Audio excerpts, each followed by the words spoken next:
Bom dia, boa tarde, boa noite, caros alunos, tudo bem com vocês?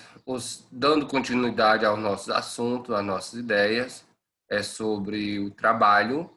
Hoje nós vamos falar sobre alienação, a pessoa alheia a si mesmo, né? Muitas vezes o trabalho dignifica o homem. Nós, seres humanos, precisamos trabalhar, mas na maioria das vezes o trabalho nos aliena, ou seja, nos escraviza, né? Nos deixa sem criatividade, sem uma vida, nós nos tornamos pessoas mecânicas, tá? E aqui é a identificação, o nome da escola, o nome do professor, a disciplina, direção de estudo, que é o terceiro ano do ensino médio, o nome da cidade, e a referência do livro, e no final tem a página, né, do qual vocês poderão acompanhar no livro esses assuntos, o conteúdo e no final a atividade, certo? Fique atento para essas informações que são importantes para o estudo de vocês. O que é alienação?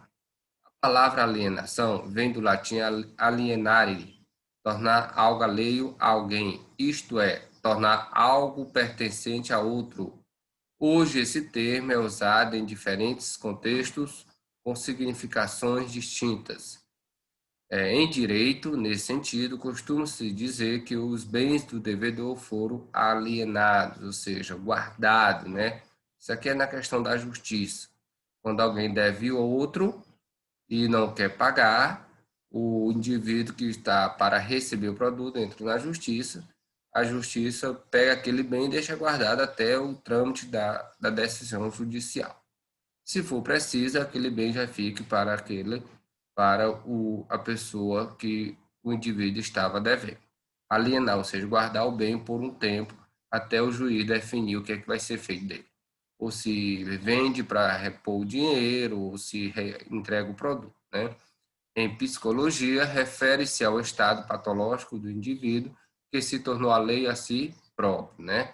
A ideia psicológica da psicologia, a alienação, é aquela pessoa alheia a si própria, a si mesma, aos seus pensamentos, às suas ideias. Na linguagem filosófica contemporânea, corresponde ao processo pelo qual os atos de uma pessoa são dirigidos ou influenciados por outros, né? Então, aqui nós temos três visões sobre o que seria alienação. Em direito, nós já sabemos, alienar o bem, ou seja, guardar aquele bem por um determinado período até a decisão judicial. Em psicologia, significa o quê? Tornar alheio a si próprio, ou seja, não ser idêntico, você não é aquela pessoa verdadeira, você se identifica mais com o outro, com a ideia do outro, com o pensamento do outro, ou seja, você não é você mesmo, você é mais uma cópia do outro do que a si mesmo. E na linguagem contemporânea, filosofia contemporânea, os atos de uma pessoa são dirigidos e influenciados por outra, ou seja, aquela famosa expressão, a Maria vai com os outros, tá? A Maria vai com os outros. Ou seja, o que o fulano fala ou diz, você copia, você faz e ele está certo. Ou seja, você não tem os seus próprios pensamentos, você não tem as suas próprias ideias, você não tem as suas próprias convicções. Você se baseia sempre no outro, tá? Alienação, o termo alienação foi utilizado inicialmente por Hegel para designar o processo pelo qual os indivíduos colocam suas potencialidades nos objetos por eles criados. Diferentemente de Hegel, Marx identificou dois momentos distintos nesse processo. Tem a objetivação e a alienação. Para Marx, a objetivação, primeiro momento em que se refere especificamente à capacidade da pessoa de se objetivar, ou seja, ser um objeto, não ser aquela pessoa em si mesmo, ser um objeto de manobra pelos outros, por tudo, né? É um objeto. Alienação, segundo momento, é aquele em que o indivíduo, principalmente no capitalismo, após transferir suas potencialidades para os seus produtos, deixa de identificar-se como obra, como suas próprias obras, né? Como obras suas. É mais ou menos essa ideia do trabalho, né? Você se torna uma máquina, né? Como máquina que você manipula, mexe nela, você vai se tornando aquela pessoa sem pensar, sem cultivar, só produzindo e só fazendo a mesma função, tá? É mais ou menos dessa forma como a imagem nos ilustra, né? Trabalho alienado. Essa tendência acentuou-se a partir do século XIX, quando o trabalho na maioria das indústrias tornou-se cada vez mais rotineiro mecânico, automático, automatizado e especializado, subdividido em múltiplas operações, né? Você faz aquela mesma operação todo santo dia, o outro faz aquela outra operação. Um só arrocha o parafuso, o outro folga o parafuso, o outro encaixa. Então, na indústria, nas fábricas, tem muito isso, né? Então, você está vendo cada pessoa em cada função, sempre fazendo aquele mesmo trabalho, aquela rotina todo santo dia. E claro que o trabalho tem, quando trabalha, a indústria vai querer o quê? O consumo, vai querer o consumo.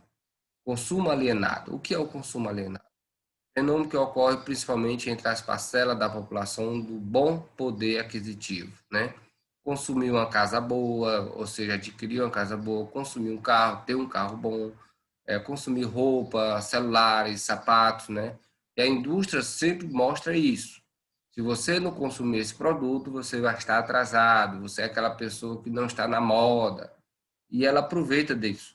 Isso é lançado o quê? Nos filmes, nas novelas, nos desenhos, tá? Aí quando você entra no supermercado, você sempre associa aquele produto com aquele filme, que você viu aquele produto naquele filme, ou naquela novela, ou naquele desenho, ou naquela revista, tá? É por isso que eles trabalham muito com a propaganda. Diz alguns ditados, a propaganda é a arma do negócio. É por isso. Relação produção-consumo. Consumo é também produção, pois os homens se produzem através do consumo, né? Não adianta o dono da fábrica, da Fiat, por exemplo, fabricar 1 milhão de carros se não tem um consumidor. Para quê? Né?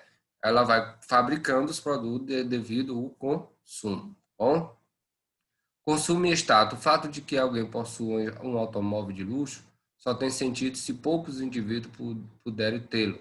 Assim, o objetivo adquirido funciona como um signo de status. Ou seja, muitas das vezes a pessoa compra um produto só por status, né? Mostrar o seu poder aquisitivo, a sua riqueza. Um exemplo claro é esses jogadores aí pelo mundo afora do Brasil. Uma vez eu vi a reportagem do Cristiano Ronaldo. Se não me engano, ele tinha uns 8 ou era 7 carros dentro de casa, né? Na sua casa. Cada um mais caro que o outro, né? Cada um mais estiloso do que o outro. Praticamente, se fosse pensar só no consumo, só para o uso, não tinha necessidade de ter um tanto de carro desse. Mas para mostrar o seu poder aquisitivo, o status, ele tem esse tanto de carro. Lazer alienado. A indústria cultural e de diversão vende peças de teatro, filmes, livros, shows, jornais e revistas como qualquer outra mercadoria. E o consumidor alienado compra seu lazer da mesma maneira como compra sua pasta dental ou seu shampoo. O que é o lazer alienado? Vocês já imaginaram como é umas férias de julho?